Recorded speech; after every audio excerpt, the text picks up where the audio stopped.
What's going on, y'all? It's been a while since I posted anything. I wanted to give you an update of what's going on. As a lot of you knew, we had our big boat for sale, the Hatteras, for sale, and it was under contract. It looked like everything was going to go through. The guy backed out at the last minute. He claims it was things on the survey, but I don't know if that was really it, because there wasn't really anything major on the survey. But the survey did bring up a few little things, and so we're gonna fix some of the issues that were found, and we're gonna put some time and money into it and fix it up a little more, get it just the way we want it, and fish the heck out of it and figure out what we're gonna do from there. So I'll show you what I'm doing right now. Down here working on it now, and this is on the starboard side of the boat. You can see I've actually been chipping that away, but the paint on the engine room floor has been peeling up a little bit.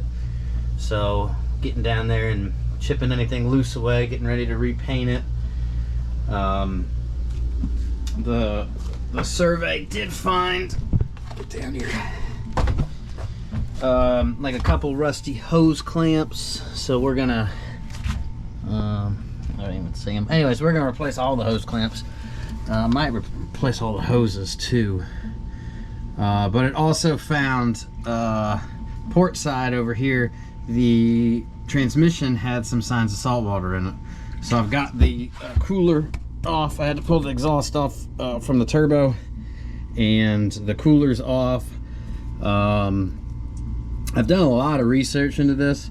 This cooler is at the very end of the path for seawater to cool the engine. Anyway, so the point is it's getting hot seawater through this. The transmission on the survey was running 205, and ZF recommends an operating temperature of about 170, a normal operating temperature, and it can withstand up to 200. So we're right on the edge of overheating this thing. So instead of buying a new one of these, which are notorious, let me show you on this side, see what I'm talking about, know what it looks like, which are notorious for problems because the water comes in here, goes through, and then out at the top, dumps into the exhaust.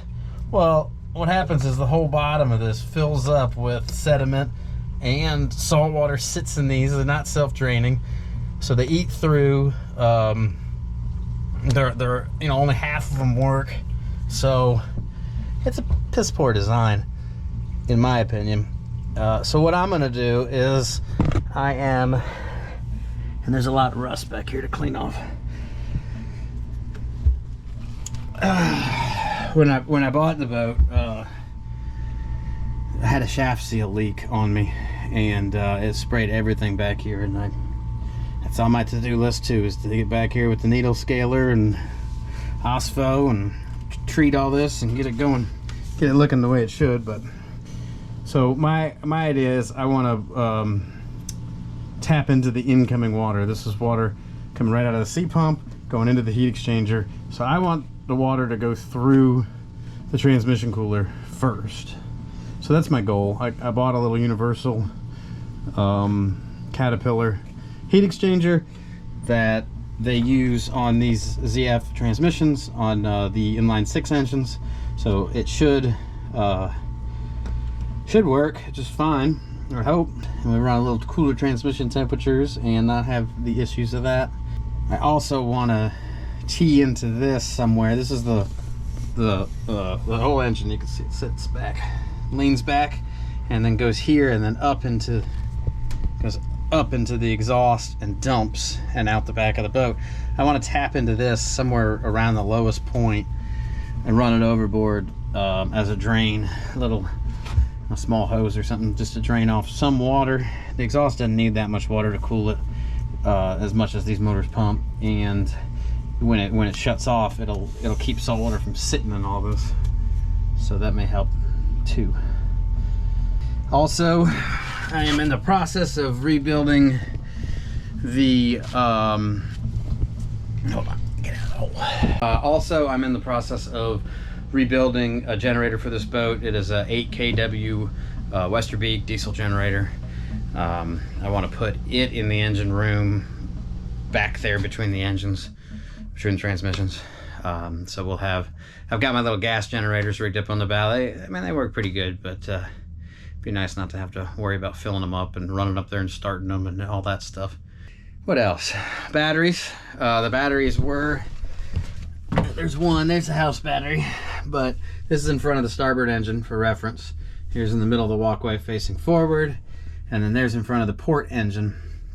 So there used to be a battery here in the middle and a battery here in front of the port engine, and to get over to this side of the boat, back over here, which is the only way to work on the port side of the port engine, this hatch comes up, but you have your galley here over that side, so you can't get to that side of the engine unless you crawl around the front, which there is a remarkable amount of space on the outside of the boat to work on the engines.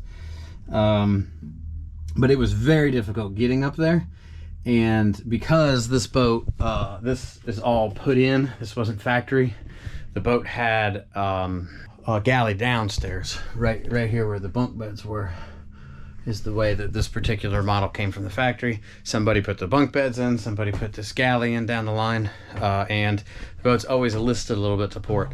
So I'm taking the batteries, and I'm gonna take the batteries and we're gonna put them right down here, which is why I'm repainting that side of the floor now before the batteries are in it.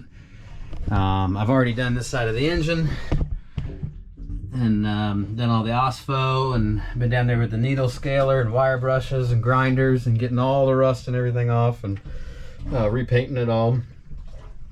And then we'll put the batteries over there, help the list, and also makes it very, very easy to get around to the front of the engine and the port side of the port engine now. So, yep, that's my to-do list.